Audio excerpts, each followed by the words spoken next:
Today's religion is democracy and today's politics is development. তাহলে 1946 সালের 16ই আগস্টকে আমরা ভুলতে পারবো না। শিবেন্দু শেখর রায় সমস্ত মালদার বিবাদমান জমিদারদের যিনি ঐক্যবদ্ধ করেছিলেন, তার পুত্র সুখেন্দু শেখর রায় আছেন, তিনি আজকে তৃণমূল কংগ্রেসের রাজ্যসভার সদস্য। প্রথম দিকে সুরাবর্দির ইন্ডিপেন্ডেন্ট বেঙ্গলের সমর্থক ছিলেন। জ্যোতি বসু এবং রতনলাল ব্রহ্মণ দুজন সদস্য ভোট দিয়েছিলেন পশ্চিমবঙ্গ সৃষ্টির পক্ষে। India can not be and will not be neutral. Delhi প্যাক্টের ক্ষেত্রে নেহেরু লিয়াকত চুক্তির বিরুদ্ধে পাকিস্তান যা চেয়েছিল সেটা পেয়েছে, ভারত যা চেয়েছিল সেটা পায়নি। শ্রীমতী গান্ধীকে বিরোধী দলনেতা অটল বিহারী বাজপেয়ী দেবী দুর্গা বলে সম্বোধন করেছিলেন। পশ্চিমবঙ্গে আমাদের সঙ্গে বাংলাদেশের সীমান্ত হচ্ছে 2200 কিলোমিটারের বেশি। ওপারে দাঁড়িয়ে একটা সাইকেলের বেল দিলে এপারে শোনা যায়। ভদ্রলোক ফোন করে আমাকে কাঁদছেন, বলছেন কিউবার কোড পাঠাচ্ছি, 5000 টাকা দিতে পারেন। বলছে কেন? বলো 3 দিন না খেয়ে আছি, আমাদের বাড়ি ভেঙে চুরমার করে দিয়েছে, মলমূত্র ফেলে দিয়ে চলে গেছে। আমার বাবা মুক্তিযুদ্ধ ছিলেন। এখানে হিন্দুরা কেউ বাঁচবে না। ওটিটি প্ল্যাটফর্মের একজন অত্যন্ত এই মুহূর্তে জনপ্রিয় বাংলাদেশের অভিনেত্রী প্রায় কলকাতায় আসতেন, আজকে তারও কোনো খবর নেই, তাকে পাওয়া যাচ্ছে না। আমার মনে হয় ঝড় আসার আগে কোনো কিছু শান্ত থাকে। কয়েকটা দিন অপেক্ষা করুন, ভারতবর্ষের সীমানা বাড়বে। বিশ্বনাথ বাবু যে কথা বললেন সেখানেও একটা সেটিং তত্ত্ব আছে। অর্থাৎ একদল বর্ডার সিকিউরিটি ফোর্স অভিযোগ করছেন যে সে নয়, 3বার এর রাজ্যে বিপুল ভোটে জিতে আসা মাননীয় মুখ্যমন্ত্রী মমতা বন্দ্যোপাধ্যায় এবং এই মুহূর্তে ভারতবর্ষে অন্যতম রাজনৈতিক ব্যক্তিত্ব, তিনি অভিযোগ করছেন বিএসএফ জঙ্গি ঢোকাচ্ছেন। আর আরেক দল মানুষ তারা অভিযোগ করছেন এই যে জঙ্গি ঢোকানো হলো নদিয়ায়, মুর্শিদাবাদে, মালদাতে, বিভিন্ন জায়গায় কুটির শিল্পের মতো তাদের পাসপোর্ট, আধার কার্ড, তাদের প্যান কার্ড তৈরি হচ্ছে, সেখানে আবার আরেক দল লোক জড়িয়ে রয়েছে। এই যে একটা অশুভ শক্তির আতাত, যাকে বলা যেতে পারে বিশ্বনাথদার কথা ধরে এই অশুভ শক্তির আতাত চলছে, আসলে আমাদের দেশ তার নিরাপত্তা প্রশ্নের মুখে। এখন আমি কোন দিকে যাই? আমি অবশ্যই আগে দেশ, আগে নিরাপত্তা। আর সেই জন্য বাংলার অন্যতম সেরা বাগ্মী রাজ্যসভার সাংসদ শ্রমিক ভট্টাচার্য মহাশয়কে আমি বলবো তার বক্তব্যের জন্য আমরা অধীর আগ্রহে অপেক্ষা করছি।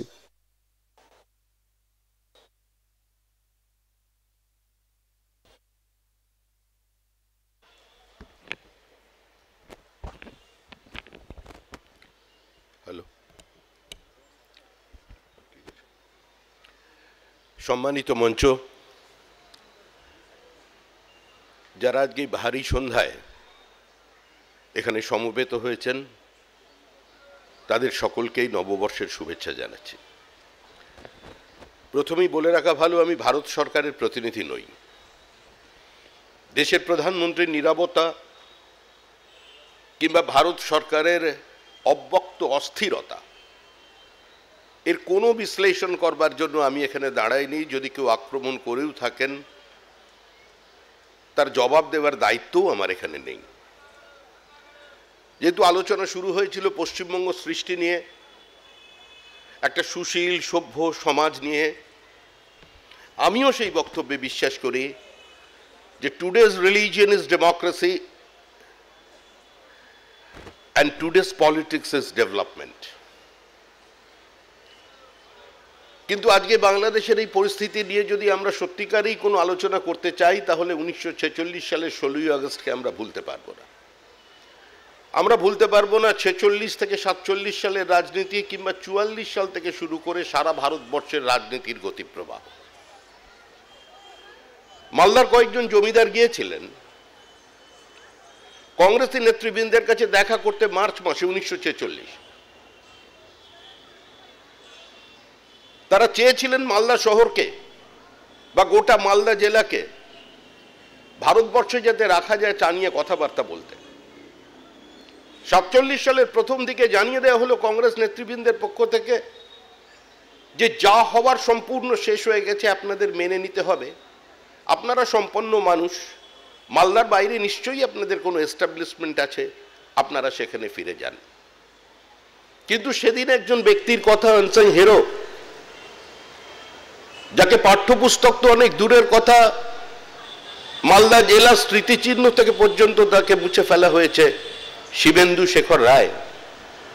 সমস্ত মালদার বিবাদমান জমিদারদের যিনি ঐক্যবদ্ধ করেছিলেন, যারা মালদা জেলায় আজকে একটা মিথকে, একটা লিগ্যাসিকে এনজয় করে দিনের পর দিন রাজনৈতিক ক্ষমতা ভোগ করেছিলেন বা করে চলেছেন, আজকে কার্যত তাদের বিরুদ্ধে দাঁড়িয়ে শিবেন্দু শেখর রায় সমস্ত মানুষকে ঐক্যবদ্ধ করে কলকাতায় নিয়ে এসেছিলেন শ্যামাপ্রসাদ মুখার্জির কাছে, মেঘনাথ সাহাদের কাছে।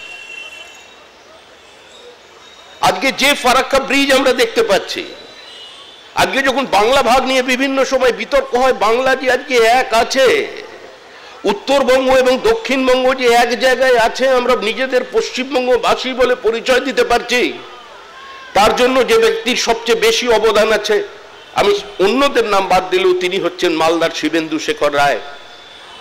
তিনি যে বেঙ্গল বাউন্ডারি কমিশন র্যাডক্লিফের নেতৃত্বে তৈরি হয়েছিল, তাতে তিনি মালদাকে ভারতের অন্তর্ভুক্তির জন্য তিনি সওয়াল করেছিলেন, নেতৃত্ব দিয়েছিলেন। আজকে আমরা তার নাম মুছে দিয়েছি। তার পুত্র সুখেন্দু শেখর রায় আছেন, তিনি আজকে তৃণমূল কংগ্রেসের রাজ্যসভার সদস্য। এটা ঠিকই, কংগ্রেসের অধিকাংশ সদস্য নিজেদের অবস্থান বদলে ফেলেছিলেন, কার জন্য দিল্লির লাইন থেকে দূরে সরে এসে হিন্দুদের জন্য একটা সেপারেট হোমল্যান্ড তৈরি হবে। তখনকার কংগ্রেসের নেতৃবৃন্দ শরৎ বোস এবং কিরণ শঙ্কর রায় প্রথম দিকে সুরাবর্দির ইন্ডিপেন্ডেন্ট বেঙ্গলের সমর্থক ছিলেন, কিন্তু পরবর্তীকালে তারা সেখান থেকে সরে আসেন এবং কংগ্রেস কার্যত 20 জুন 1947 সালের সেই প্রস্তাবের পক্ষে ভোট দেন।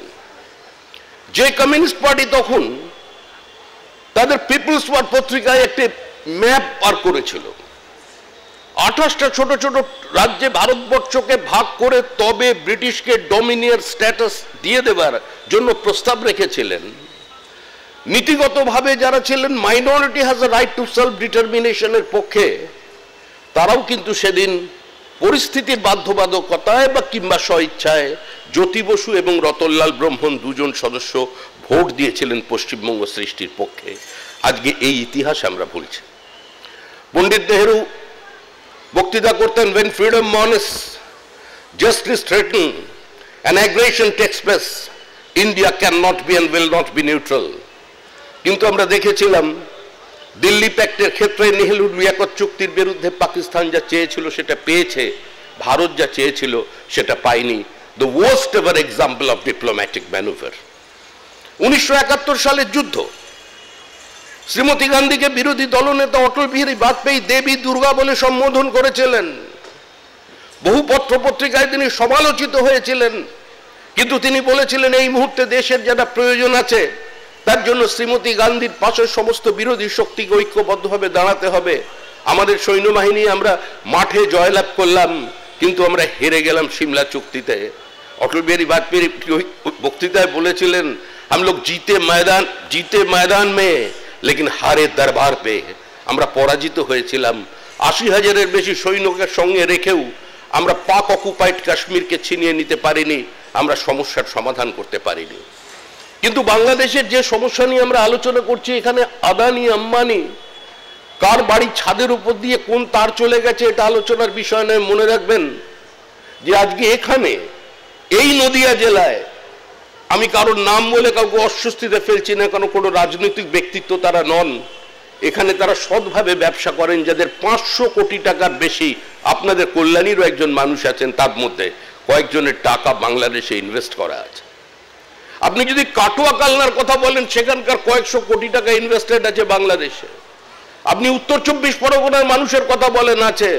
আমি কলকাতার ধনী বড় কোনো ইন্ডাস্ট্রিয়ালিস্টের নাম, কারো ছেলের নাম বলতে চাই না। আজকে তাদেরও অর্থটা সুরক্ষিত করবার দায়িত্ব কিন্তু একটা সরকারের থাকে, কারণ আজকে নদিয়া জেলার 300 কোটি টাকা যদি ডুবে যায়, প্রায় 4000 মানুষের অন্ন সংস্থান কিন্তু চলে যাবে। দুটো দেশের পারস্পরিক সম্পর্ক নিয়ে এটা চিন্তা ভাবনার বিষয় আছে। কানাডার ভারতের অবস্থান কিংবা অন্যান্য দেশে ভারতবর্ষ কি করবে, দেশের প্রধানমন্ত্রী কোথায় বিবৃতি দেবেন, কোথায় নীরব থাকবেন, এটা নিয়ে আলোচনা চলতে পারে। বাংলাদেশের সঙ্গে আমাদের 4007 কিলোমিটারের একটা পোরাস বর্ডার আছে। পশ্চিমবঙ্গে আমাদের সঙ্গে বাংলাদেশের সীমান্ত হচ্ছে 2200 কিলোমিটারের বেশি। ওপারে দাঁড়িয়ে একটা সাইকেলের বেল দিলে এপারে শোনা যায়। একটা অবৈজ্ঞানিক বর্ডার ঈশ্বর যা তৈরি করেছিলেন, আমরা আমাদের রাজনৈতিক ভুলের কারণে, আমাদের কিছু মানুষের তাড়াতাড়ি গড়িতে বসবার কারণে আমরা আত্মসমর্পণ করে গিয়েছিলাম, আমরা হেরে গিয়েছিলাম ব্রিটিশ কূটনৈতিক চতুর সাম্রাজ্যবাদী শয়তানির কাছে। ঐতিহাসিক রমেশচন্দ্র মজুমদার বলেছিলেন যে দেশভাগের অন্যতম কারণ হলো ভারতবর্ষের রাষ্ট্রনেতাদের হিন্দু মুসলমান সম্পর্কে আজকে অনভিজ্ঞতা। পাকিস্তান বলে কোথাও কোনোদিন কোনো রাষ্ট্র ছিল না। জিন্নাহ প্রথমে পাকিস্তানের সমর্থক ছিলেন না, কিন্তু কারা জিন্নাহকে পাকিস্তানের সমর্থক বানিয়ে দিলেন এবং জিন্নাহ পরবর্তীকালে বিবৃতি দিয়ে বললেন পাকিস্তানের জন্ম সেদিন হয়েছিল যেদিন লক্ষ লক্ষ হিন্দু মুসলমান ধর্ম গ্রহণ করেছিল, সেদিনই নাকি পাকিস্তান তৈরি হয়েছে। 1944 সালে গান্ধীজি তার হরিজন পত্রিকায় লিখছেন যে দেশের এই বিশাল সংখ্যক মুসলমান তারা যদি সেলফ ডিটারমিনেশনের জন্য একটা নিজস্ব রাষ্ট্র চায়, অহিংসের পূজারী গান্ধীজি বলছেন আমার কোনো অহিংস পথ জানা নেই যাতে এত সংখ্যক মানুষকে সেখান থেকে রোধ করা যায়। আবার Gandhi the myth behind the veil of a mist, barrister Niharendu Dutta মজুমদারের বইতে তিনি লিখছেন যে 1944 সালের জুলাই মাসে আজকে জিন্নার মালাবার হিলসের বাড়িতেই পাকিস্তান তৈরি হবার সমস্ত ব্যবস্থা হয়ে গিয়েছিল। তো এই নিয়ে বিতর্ক চলতে পারে, কিন্তু এই মুহূর্তে ব্লক ভোটের রাজনীতি, সংঘবদ্ধ হিন্দু ভোটের রাজনীতির এটা কোনো কারণ নেই। আফগানিস্তানে যে বুদ্ধ মূর্তি ভাঙা হয়েছিল আমার মনে হয় ওখান দিয়ে কোনো আদানি আম্বানির তার চলে যায়নি। We are living in a global village. একটা সময় ছিল আমরা দরজা জানলা বন্ধ করে বেঁচে থাকতে পারতাম। আমাদের কলেজ জীবনে আমরা বামপন্থীদের বক্তৃতা শুনেছি যে 0.45 রুবল ইকুইভ্যালেন্ট টু $1, কিন্তু সেই গর্বাচেবের সময় গ্লাসনোস্ট পেরেস্ট্রয়িকার পরে যখন আমরা সোভিয়েত ইউনিয়নকে টুকরো টুকরো হতে দেখেছি, কোথায় দাঁড়িয়েছিল সেই সোভিয়েত ইউনিয়নের অর্থনীতি? 1920 সালের বলশেভিক রেভলিউশন, 1920 সাল থেকে 1990 পর্যন্ত আজকে যেখানে সমাজতন্ত্রের শিক্ষা হয়েছে, যেখানে এক পাঠ্যক্রম ছিল, একইভাবে মানুষকে যেখানে বাঁচবার অধিকারকে তারা সুরক্ষিত করতে পেরেছিলেন, আজকে সেখানে যখন তারা সিসিট করে গেল একটার পর একটা রাষ্ট্র, তারা ইসলামকে তাদের রাষ্ট্র ধর্ম হিসেবে কেন গ্রহণ করলো?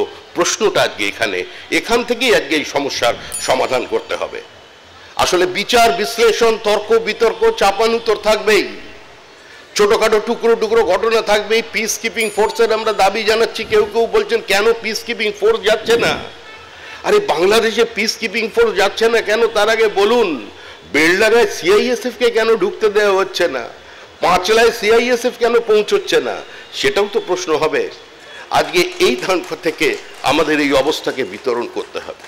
রবীন্দ্রনাথ বলেছিলেন দূরকে নিকট করিবার সবচেয়ে প্রকৃষ্ট উদাহরণ হইল নিকট হইতে দূরে যাওয়া। আমরা আমাদের ভবের ঘরে চুরি করেছি। আজকে যখন মৌলবাদ আজকে মাথা চাড়া দিয়েছে তখন কেউ কাউকে থামিয়ে দেয়নি। প্রথম যে রাজনৈতিক ব্যক্তিত্ব গুলিবিদ্ধ হয়েছেন তিনি বাংলাদেশ কমিউনিস্ট পার্টির একজন নেতা। তিনি ধর্ম মানেন না কিংবা ধর্ম তার জীবনের প্রত্যেকটি পদক্ষেপে কোনো ধর্মচিন্তার মধ্যে দিয়ে আবর্তিত হচ্ছে এটা নয়, কিন্তু এটা হয়েছে যে এই মৌলবাদের কাছে আজকে আত্মসমর্পণ করে গেছে বাংলাদেশের কিছু মানুষ। আমি একটি কথা বলে বক্তব্য শেষ করব। আমি এখানে যখন এসে বসেছি যতজন বক্তার বক্তব্য শুনলাম বলছেন হিন্দুরা নির্যাতিত, হিন্দুরা আক্রান্ত। আমি প্রথম যেদিন টেলিফোন পাই, ফোনটা পেয়েছিলাম ডক্টর এস সারোয়ার হোসেন, যার বাংলাদেশের একটি বিখ্যাত বই আছে, অধ্যাপক, the exodus of minorities and intellect from Bangladesh. ভদ্রলোক ফোন করে আমাকে কাঁদছেন, বলছেন কিউআর কোড পাঠাচ্ছি, 5000 টাকা দিতে পারেন। বলছে কেন? বলো 3 দিন না খেয়ে আছি, আমাদের বাড়ি ভেঙে চুরমার করে দিয়েছে, মলমূত্র ফেলে দিয়ে চলে গেছে। আমার বাবা মুক্তিযুদ্ধ ছিলেন। এখানে হিন্দুরা কেউ বাঁচবে না, এখানে আমাদের মতো যারা সিভিল সোসাইটির ফেস আছে কেউ বাঁচবে না।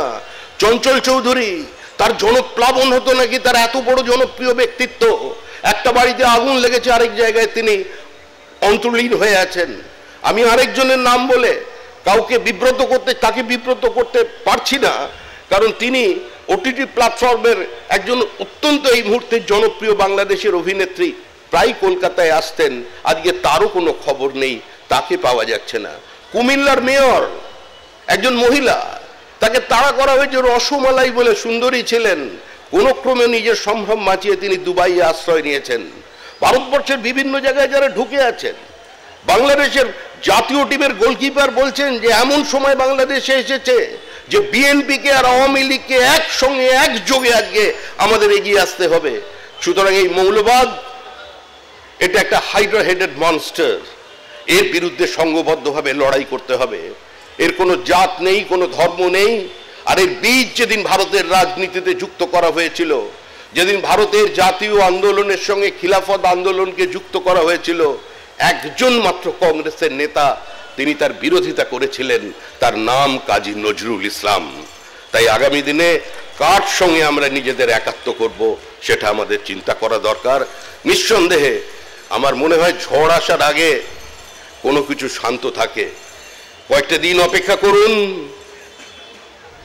ভারতবর্ষের সীমানা বাড়বে। ছিটমহল বিনিময় দেশের সীমারেখা দেবে তৈরি হয় না। যা আমাদের থেকে কেড়ে নেওয়া হয়েছিল তা আমরা কয়েক বছরের মধ্যে ফিরে পাব।